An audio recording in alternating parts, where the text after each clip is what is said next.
अस्सलामुअलैकुम दोस्तों हिन महिल असां हिकु दरगाह आहे सिंध में जेको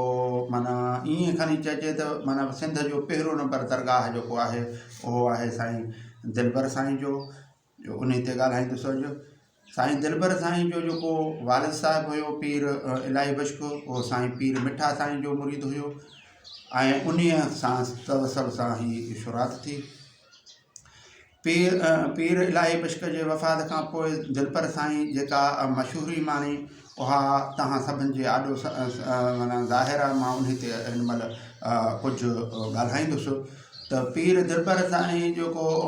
साईं पीर दिलबर साईं जी जेका दरगाह आहे ऐं जेको हुन हिते इस्लाम जी ख़िदमत कई त उहा मूंखे बयानु करण जी ताक़त कोन्हे, पर मां अलाह खां दुआ घुरां थो त मां जेके लफ़्ज़ तव्हांजे आॾो ॿुधायां जेतिरो थी सघे मां ॿुधायां। सो दिलबर साईं जेको दीन इस्लाम लाइ जेको ख़िदमत कई ऐं दीन इस्लाम जे लाइ जेको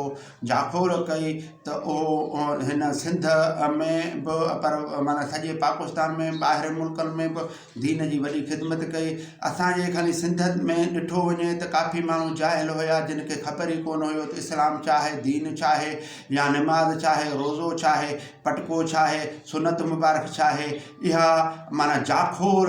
सॼी इन में जेको सुधारो जेको माण्हुनि में आंदो आहे उहो सॼो दिलबर साईं जो किरदारु आहे। इहो सिंध में वॾो जेको हुन माण्हुनि में उहे शयूं फिट कयूं, ईअं चओ फिट कई ऐं हे दौर में जेके के माण्हू माना जुआरी हुआ, के व्याजी हुया, के चोर हुया, के धारियल हुया, के ज़ानी हुया ऐं माना हिन उन्हनि सभिनि खे माना उन्हनि माण्हुनि खे दीन इस्लाम जो क़ाइल कयो ऐं उहे हिन महिल बाशरा माना सुनत मुबारक सां आहिनि, निमाज़ पढ़नि था, रोज़ा रखनि था ऐं पंहिंजो ज़िक्र फ़िक्र कनि था ऐं माना दस्तार मुबारक पाइनि था ऐं उहो माना खणी मां ईअं थो चवां त वीरान घर उहे दिलबर साईं माना वीरान घर बि आबाद कया जिन घरनि में अलाह जी क़ुरान जी तिलावत हले थी, अलाह जे कलाम क़ुरान शरीफ़ जी तिलावत हले थी, ज़िक्र सलावत पढ़नि था, सलात मुबारक पढ़नि था नबी करीम सल्लल्लाहु अलैहि वसल्लम ते ऐं माना निमाज़ पढ़नि था। इहो सॼो क्रेडिट फ़क़ीर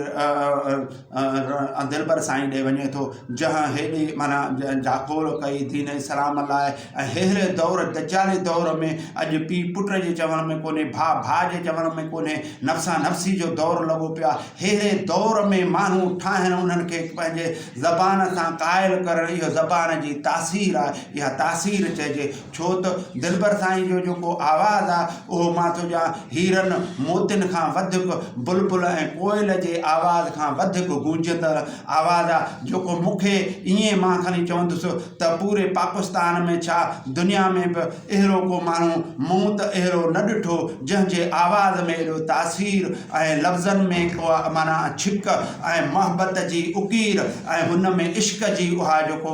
माना अंदर मां जेके इश्क जे आवाज़ जेको निकिरे थो, जेको माण्हुनि जे दिलनि खे माना घाव करे चीरे उन जे दिलनि जे अंदर में वञी घर ठाहे थो ऐं उन्हनि खे पाण वटि छिके थो। ॼण चओ त चकमक कंहिं शइ खे छिके ऐं पाण लोह खे छिके पाण वटि आणींदो आहे। ईअं मां चवां त दिलबर साईं जो किरदारु अहिड़ो आहे जेको करण खां ॻाल्हि चढ़ियल आहे। जेकॾहिं मां तव्हांजे आॾो इहा बि ॻाल्हि ॿुधाईंदो हलां त अहिड़ो दिलबर साईं जी बुज़ुर्गी जेको असांजे वक़्तु हिन महिल जंहिं मां दरगाह ते मुरीद थियो आहियां मियां फ़क़ीर रहमतुल्लाह जे दरगाह ते, त उन पंहिंजे हिकु माना नुमाइंदे ऐं पंहिंजे मुरीद खे माना रूहानियत जे लेवल सां ऐं कशफ जे लेवल सां मुखातिब थी ऐं इहो चयो त दिलबर साईं जे लाइ कॾहिं बि तव्हां हेठि मथे लफ़्ज़ न कढिजो, छो त असां फ़क़ीर आहियूं। हू बि माना दरगाह जो हिकिड़ो अलाह दीन इस्लाम जी जेको माना जाखो करे पिए थो उन ते तव्हां को बि अहिड़ो सिलसिलो न कयो त इहा अहले ममाती वारो जेको हिकिड़ो वॾो बुज़ुर्ग फ़क़ीर मस्त दरवेश मियां फ़क़ीर रहमतुल्लाह जो इहे अल्फाज़ जेके उहे उन फ़क़ीर मूंखे जेके ॿुधाया त मूंखे ॿुधाई त मूं चयो त सभु इहे त लफ़्ज़ वॾा आहिनि अहिड़े दरगाह जा जेको जंहिंखे सिर्फ़ु मियां फ़क़ीर रहमतुल्लाह जे रूहानियत वारे इन रमज़ खे सिर्फ़ु रूहानियत वारो ई माण्हू माना जाचे ऐं परूले सघे थो, ॿिए खे ताक़त न आहे। हेॾे वॾे पाए जो जेको फ़क़ीर मस्त दरवेश चए थो त दिलबर साईं जे लाइ का बि अहिड़ो हेठि मथे लफ़्ज़ तव्हां न कढंदा कयो त इहा दिलबर साईं जी जो बि केॾो न मक़ाम आहे, केॾो न मर्तबो आहे इस्लाम ऐं दीन इस्लाम लाइ हुनजी जेका जाखोर आहे जेको हिन सिंध में इहा तब्दीली आंदी आहे, माण्हुनि जे में तब्दीली आंदी आहे ऐं माण्हुनि जे माना सुधारो आयो आहे ऐं इहो जेको दीन इस्लाम जो जेको सुधारे में ऐं जेको हिन सिंध में जेके बि दरगाहूं आहिनि उन्हनि खां वधीक मूंखे ॾिसण में दिलबर साईं जी जेको महफ़िलूं ऐं हुन जूं तक़रीरूं हुन जा अल्फाज़ हुन जा जेके वर्ड हुन जा जेके माना इश्क भरिया उहे जेके लफ़्ज़ आहिनि त उहे लफ़्ज़ असांजे हर इंसान जे दिलि में समाइजी वञनि था। जेके हुन जी इहा महबत जी जेको दाह ऐं कूक आहे उहा कूक ऐं दाह ऐं छिक उहा वञी माण्हुनि जे दिलनि खे कवर करे पंहिंजे कंट्रोल में पंहिंजे काबूअ में आणे ऐं अल्लाह जे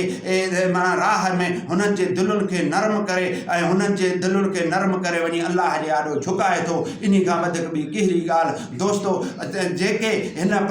दरगाह जे दिलबर साईं जे दरगाह में जेके माण्हू वञनि था उहे बि ख़ुशनसीब आहिनि। मां ईअं चवंदुसि जंहिंजी फिटंदी सो दिलबर साईं जे ख़िलाफ़ु ॻाल्हाईंदो उहो कॾहिं बि सुख जो साह न खणंदो। महिरबानी। अस्सलाम वालेकुम।